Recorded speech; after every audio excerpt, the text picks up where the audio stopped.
Welcome to the Cabral Concept, where board-certified naturopath and integrative health practitioner Dr. Stephen Cabral shares how he was diagnosed at the age of 17 with a life-altering illness and given no hope for recovery. It was only after studying and traveling all over the world did he discover how to combine ancient Ayurvedic healing practices with state-of-the-art naturopathic and functional medicine to fully rebalance the body and re-energize it with life. It's time to discover how to get well, lose weight, and finally feel alive again. And now, here's your host, Dr. Stephen Cabral.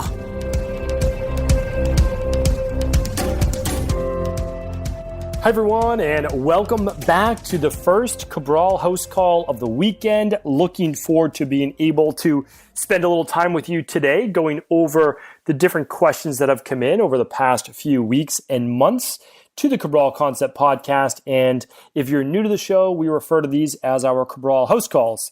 And it's my version, it's my thought of thinking that what if I could not necessarily be able to meet with thousands and thousands of people all over the world, but actually be able to take their questions and share with them the knowledge that I've been able to accumulate from all of the brilliant mentors and internships and books and all of the different things that I've read, that I've learned, and that I've also experienced in my own practice over the past 20 years.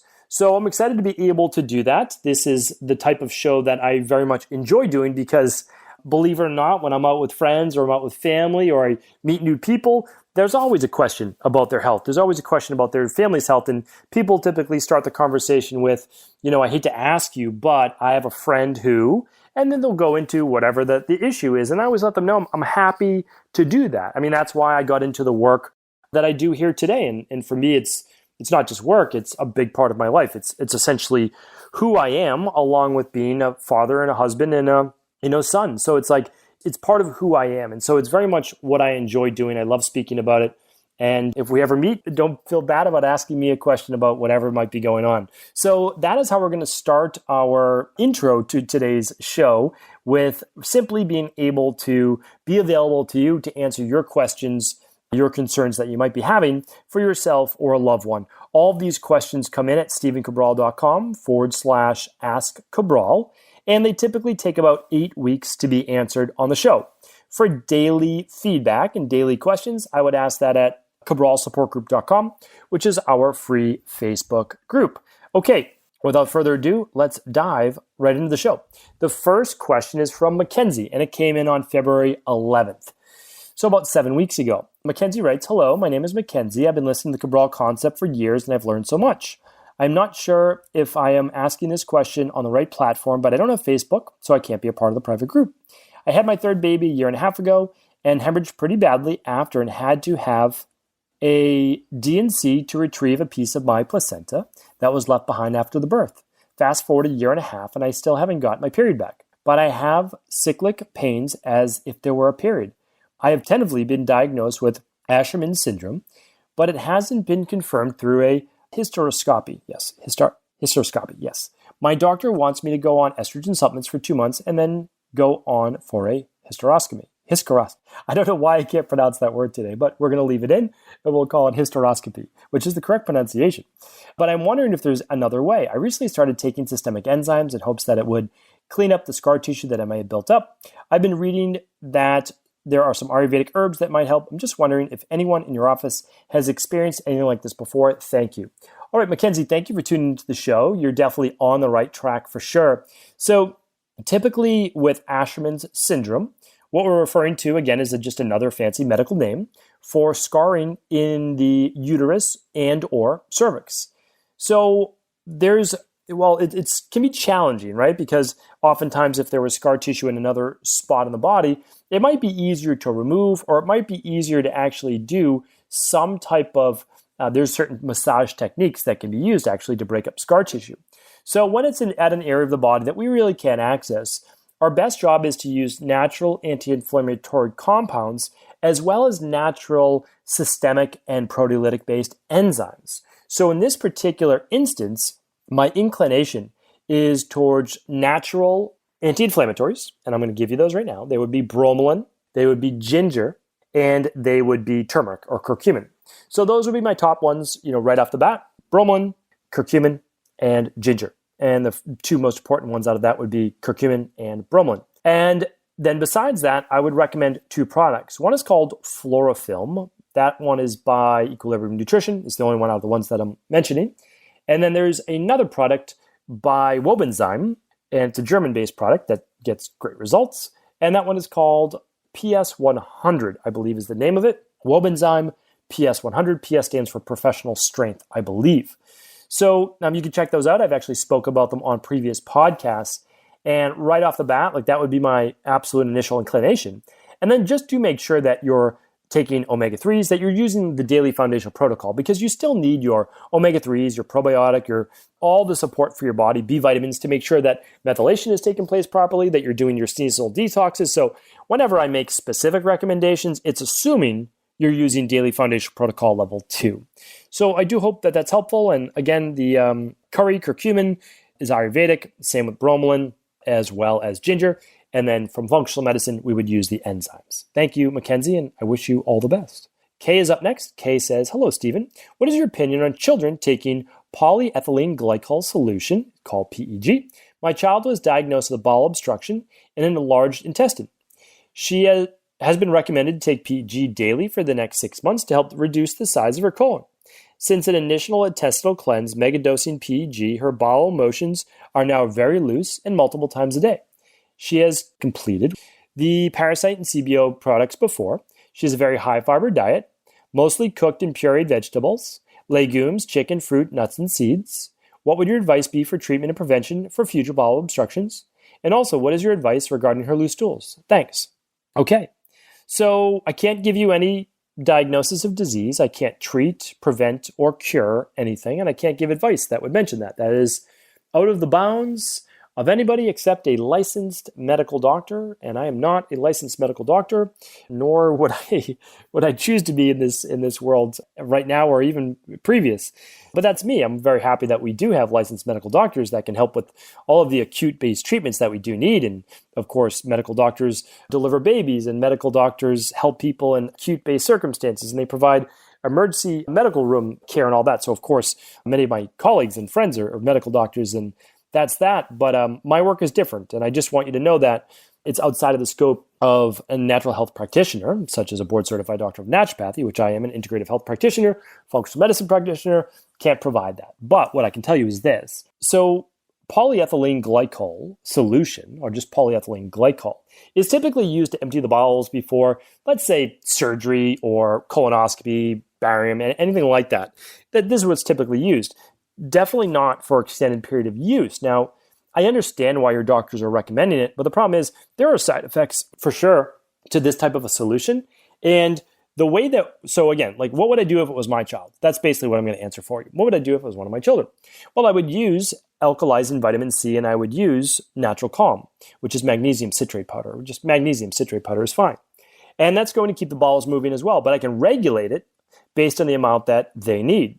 And just like you, I would add in the good fiber, and I would add in fruits and vegetables. I would see how they do with nuts and seeds. If it doesn't cause inflammation, then great, we'll do that. If they can do legumes and grains, then yes, we would do that too. So it definitely sounds like you're on the right track.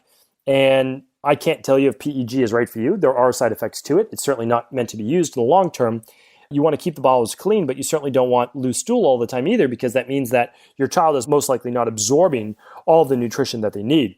So we would typically in our practice definitely include more fiber, and that's usually through psyllium husk or the advanced fiber support. We're using magnesium citrate powder before bed, and we're using alkalizing vitamin C in the morning. So that's very straightforward, and that's what I would do for my children. It's what I do in my practice. Hopefully that helps, but again, not for medical-based cases. Leslie is up next. I was working with Julia, and she said, I should ask you, Dr. Cabral, I don't methylate my bees according to a DNA test. I have mold toxicity and did the equilibrium mold protocol, retook the test, and unfortunately, my mold count went up. So I may have been around new mold or possibly just having problems getting it out of my system. It was suggested I sweat more and take a B complex. When I take it, my body odor smells. I changed this word to terrible. I just changed it right now because it did say, it's just not a phrase that I'm going to use in the podcast. We keep this as a family show. So when I take it, my body odor smells terrible after a few days. I used Dr. Google to figure this out, but only came up with the smell of some people of fish. My armpits don't smell like fish. talking it smells terrible, like I haven't showered for a few days, and I'm a woman. So I stopped taking it, stopped smelling bad, and tried it again a few weeks later, and voila. I have to change that phrase again. Not showered smell comes back. We'll put it that way. It's a much nicer way of saying it. Not showered, but I know what you're saying when you wrote yours. It's totally fine. So I stopped taking it. Any thoughts? I take the daily foundational nutritional support mix, omegas, probiotic, greens drinks, and I don't have that smell. Okay, so interesting, right? Very, very interesting, because you are taking a full activated B complex when you take the daily nutritional support. So it's very interesting when we look at this. So if I pull up at Equilibrium Nutrition right now, if I just pull up, it's called Activated B Complex. All right, so we're going to do that right now. And then I pull up the Daily Nutritional Support, which is the shake that most people in our practice take every single day. It should be on the first page. There it is, Activated B Complex. I see a lot of other people using our name now. That's okay. All right, so we've got the label. And you have all your B vitamins. Now, keep in mind, these are the same B vitamins that are being used in our daily nutritional support. And then I just want to make sure that in our daily nutritional support, we have PABA, inositol, or trimethylglycine. Okay? So I'm going to type that in right now, daily nutritional support. And we're going to click on, there it is, right there. Easier if you just type in DNS, which is daily nutritional support for short. All right. So with the DNS, we are going to see if there is PABA, inositol, and our last one, which was trimethylglycine, also known as betaine. Okay, so we have the inositol in there. We do not have the PABA, which is a add-on for the bees. And let's see if we have betaine. We don't have the betaine. Okay. So if we're narrowing this down, we're just doing our detective work, then what I could say to you is this, 2 answers. The first one is you might already be getting all the B vitamins you need in the shake. I mean, it is a full B complex. We typically add more to help with methylation, but you might be okay. You might have all the Bs that you need. The second is that you don't do well with one of the 2 nutritional supplements, trimethylglycine, which is betaine, HCl, and which is a methyl donor, by the way, very important methyl donor. And then the last one, which is PABA. So it's possible that you're just not reacting well to one of those 2. So the answer could be you would simply use the daily nutritional support for 3 scoops or 4 scoops instead of 2 scoops per day, which is 1 serving. All right. So that could be that. And then that would give you more B vitamins. Now, let's go back to the mold. If you take your mold retest too close within, let's say, 2 to 3 weeks, even 4, but 2 to 3 weeks of finishing the mold protocol, you very likely could show higher mold still, and even higher mold like you did. And that's because it's coming out in the urine. And so you're excreting it to a higher degree. That does not necessarily mean it's a bad thing. If you are doing a heavy metal detox, and you were to take a heavy metal test during that, you would see your levels increase. Because your body is removing higher levels of heavy metals. So I'm not sure if you're in a bad position or not. You could. I don't know if you're being exposed to more mold in the house or workplace or environment. You very well may. I can't answer that. But Julia Hayes is one of our health coaches. She's absolutely amazing. And she has the right answers. Like sweating is a great way to get that mold out in a sauna, and absolutely supporting those methylation pathways and doing another mold protocol if you need to. There's nothing wrong with that. I mean, these are healthy products. So hopefully that helps. Thank you for writing in.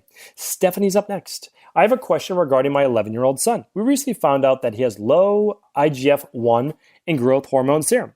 My MD is more holistic and has pulled lots of blood work to test thyroid, celiac, blood sugar, zinc, copper ratio, and more, and all other results are normal. We have seen an endocrinologist who wants to do growth hormone stimulation test and potentially start growth hormone injections. I don't love the idea of this. Want to know your take. Can he increase his IGF-1 and growth hormone naturally, or might injections be needed? Could there be a root cause we should be looking into as to why his numbers are low? Wanted to add that I heard your podcast about increasing IGF-1 by fasting and let you know that he does one fast Sunday a month religiously ahead already. Thank you so much.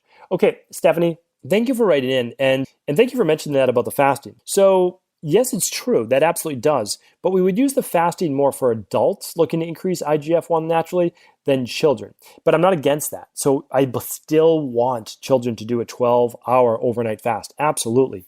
I mean, get kids to bed earlier. That's the big thing. They need their sleep. They need way more sleep than you think. And that's going to increase growth hormone, right? So if your 11-year-old isn't getting 10 hours of sleep a night, and I know that seems like a lot of sleep, he needs 10 hours of sleep. So if you go to bed, at 8 o'clock and you wake up at 6, that's 10 hours, right? So 10 to 6, is that correct? 8 to 6, 4 hours to midnight, and add 4 to 6, you get 10. Okay, my simple math worked. So yes, ideally, he'll be getting 10 hours of sleep, or could get more. And that will be an hour before bed, 2 hours before bed, stop eating. Even for kids, they should stop eating a couple hours before bed.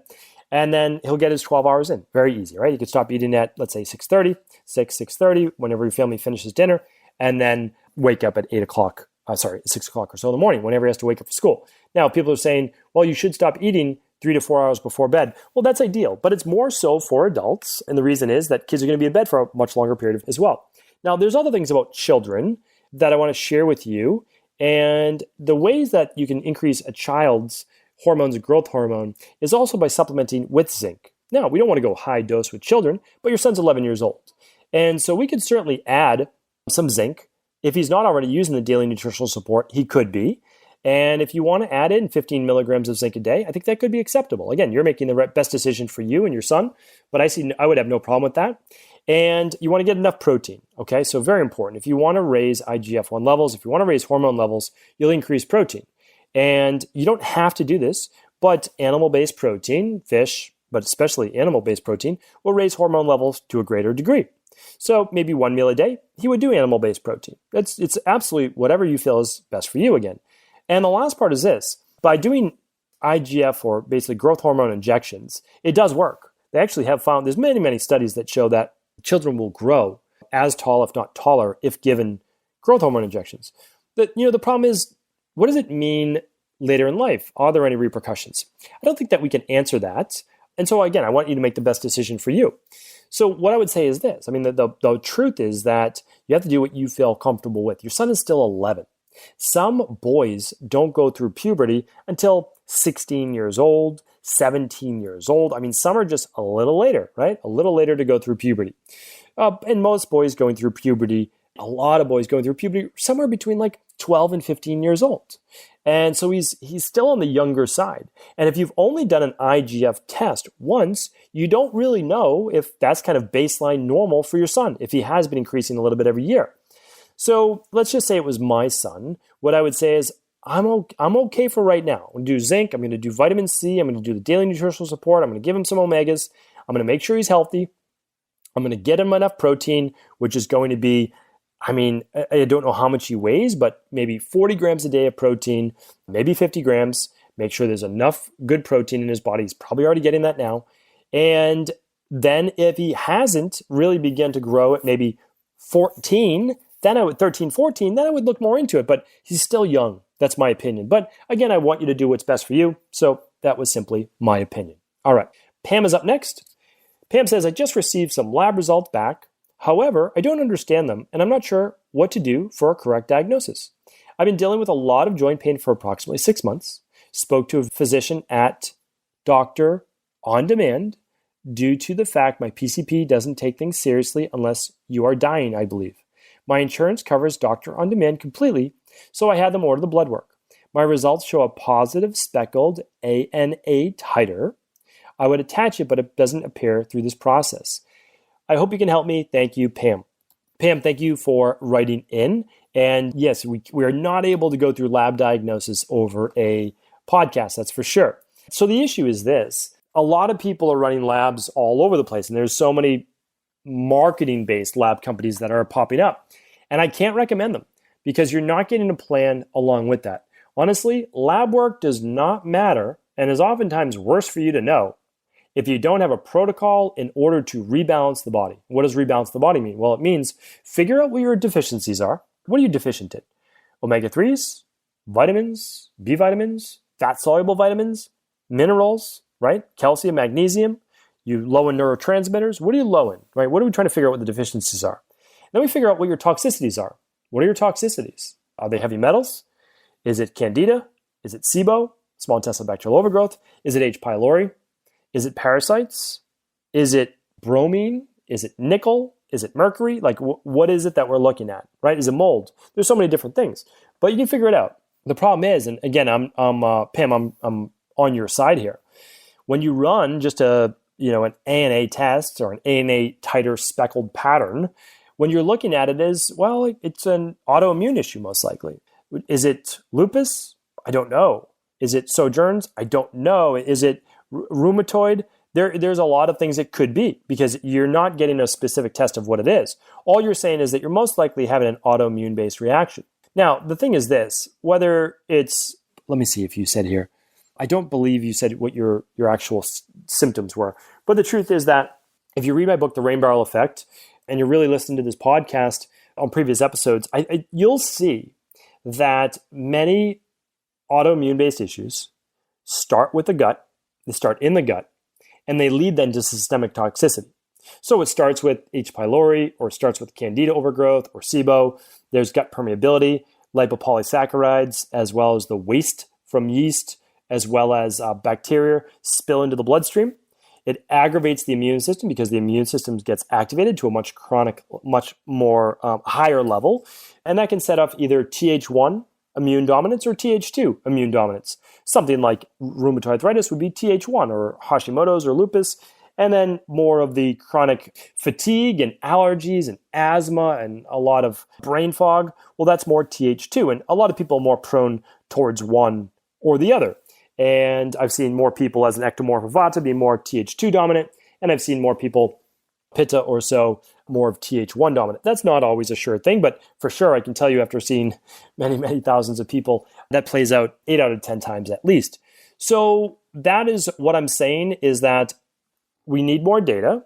I can't recommend running the big 5 enough, or at least the starter kit at Equilibrium Nutrition, or with your local integrative health practitioner or a local functional medicine doctor, because that's how you're going to get the plan. That's where you're going to get the labs from. And the truth is that, let's just say it's not within budget right now. Save until it is, or do it in pieces like I did. So, many years ago, couldn't afford to do a lot of these things. We did 1 test or maybe 2 tests at a time, and that was it. And then we worked on that and we said, okay, well, what's the next one that we can do in maybe 4 months or 6 months from now?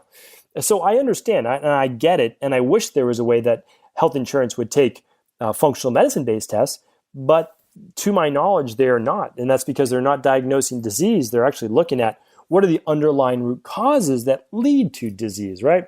So very, very challenging, but Pam, what I can tell you is that it does look like you have a positive for an autoimmune-based issue. And what I would say is begin to empty that rain barrel, right? So if you haven't read the rain barrel yet, it's as close to free as I could make it. 100% of all profits go to charity. And I think you're going to be able to see how to empty that rain barrel and take back your health. So thank you so much for writing in. Thank you everyone for tuning in for today. I appreciate you, and I will be back with more questions and answers tomorrow on our second Cabral HouseCall of the weekend. Take care, everyone. Have an amazing rest of the day. Did you know that the body really only becomes sick or imbalanced in only 2 ways? Over time, you become deficient in vital nutrients, and you also accumulate toxins internally and from the environment. As those nutrients diminish and you increase your total toxic load, your body then begins to show the first signs of dis-ease. It's actually quite predictable, and the good news is that if we know how you began to fill up that proverbial rain barrel, we also know how to empty it to begin the healing process. I was fortunate enough to learn this ancient healing process from my mentor after suffering from debilitating diseases for close to a decade.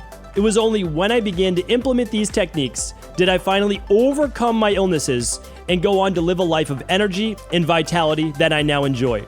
I'd like to share with you now what I discovered after traveling all over the world and how to combine the best of ancient healing wisdom with state-of-the-art science. Allow me to teach you exactly how I've been able to help over 250,000 people to empty their rain barrel and begin to transform their body and lives into what they've always hoped they could be. To get your copy of the international bestseller, The Rain Barrel Effect, simply go to stephencabral.com/rainbarrel.